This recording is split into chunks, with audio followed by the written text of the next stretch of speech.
So we are at this moment in the archive of FDP party, which is the only liberal party in Germany, and they recently suffered a crushing defeat in parliamentary election.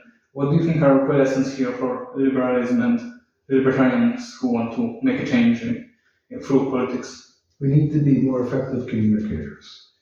These are complex matters, why people vote, strategic voting, and so on. But we need to communicate the value of voting for liberty and having a very clear liberal program that's appealing to people, not there just to stake out a position, this is where we stand, and not there to shock people with some radical view that they may or may not hold, but to show that this offers a better future for people. And I think that's our challenge, is to be better communicators, particularly in this age of rapid-fire media changes. So FDP is one of the parties which got stained by the stereotype that they are representing the interests of the rich. How do you think we avoid falling into the trap of seeming, as a pro-capitalist movement, seeming to be just representing the rich?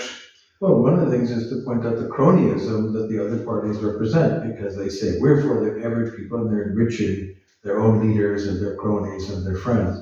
Having a level equality before the law for everybody is to the benefit of everyone, and in particular the poorest members of society, to ensure that they have also equal respect and open access to the market.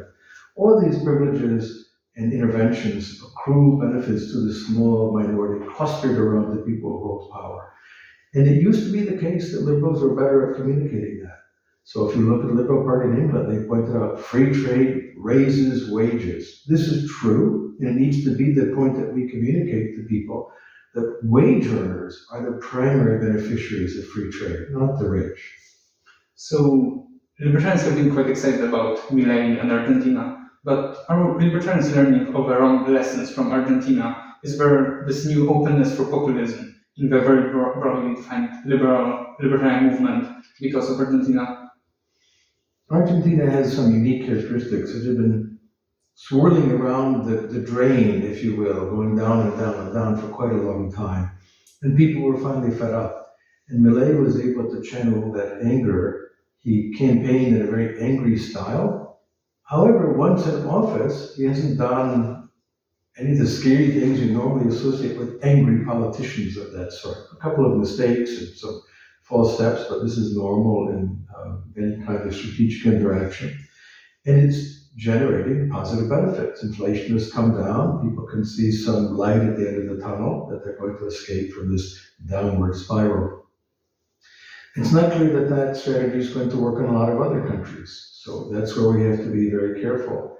In general, I think a very angry style of politics generates collectivism. Because when you're angry, it generates this hateful feeling, and hating the enemy is a recipe for collectivism, not for liberalism.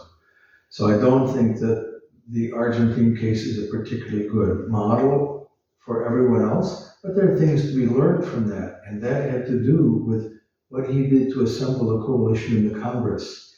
They were able to push through legislation that was positive, something that by one vote, because he had some very good managers who went and assembled a coalition. That's also part of the story. We have to be better at that.